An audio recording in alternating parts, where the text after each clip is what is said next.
Hi friends, இன்றைக்கி வந்து பார்த்தோம் அப்புட்னா ஃப்ரைடே ஜான்வரி 5 ஓகேங்களா? நமக்கு வந்து இன்றைக்கி ஈவினிங் வந்து ஒரு ஹை இம்பேக்ட் வந்து நியூஸஸ் இருக்குது.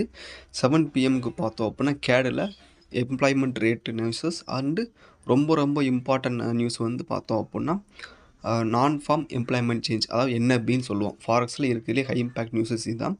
இது அப்புறம் வந்து எஃப்ஓஎம்சின்னு சொல்லிட்டு ஒரு நியூஸ் இருக்குது. இந்த மாதிரி நியூஸ்லாம் வந்து ஹை இம்பேக்ட் நியூஸஸ். ஸோ இதிலலாம் நம்ம வந்து என்ன பண்ணுவோம், நியூஸ் ட்ரேட் வந்து ப்ளேஸ் பண்ணோம். நியூஸ் ட்ரேட் எப்படி ப்ளேஸ் பண்ணுறது அப்புட்னா buy stops and sell stops வந்து யூஸ் பண்ணி நம்ம வந்து ப்ளேஸ் பண்ணோம். எக்ஸிக்யூஷன் மார்க்கெட் எக்ஸிக்யூஷன் ஆர்டரில் வந்து ப்ளேஸ் பண்ண மாட்டோம். ஓகேங்களா? இது வந்து எடுக்கிறதா இருந்தால் சப்போஸ் நீங்கள் வந்து உங்கள் ரியல் அக்கௌண்ட்டில் எடுங்க. ஓகேங்களா? நீங்கள் பர்சனலாக டெபாசிட் பண்ணி எடுக்கிறீங்க அப்புட்னா ஓகே குட். இதுவே நீங்கள் வந்து ஃபண்டட் அக்கௌண்ட்டில் எடுக்கிறீங்கன்னா கண்டிப்பாக வந்து ஃபெயிலியர் தான் ஃபேஸ் பண்ணுவீங்க. ஓகேங்களா? ஏன் அப்படின்னா நம்ம வந்து ஒரு 1 ஆர் 2 மந்த் வந்து கன்சிஸ்டண்ட்டாக ட்ரேட் பண்ணி நம்ம வந்து ஒரு அக்கௌண்ட் வாங்கி வச்சுருப்போம். அதை நீங்கள் வந்து சடனாக ஒரே ட்ரேடில் க்ளோஸ் பண்ணுறதுக்கான சான்சஸ் வந்து அதிகமாக இருக்குது.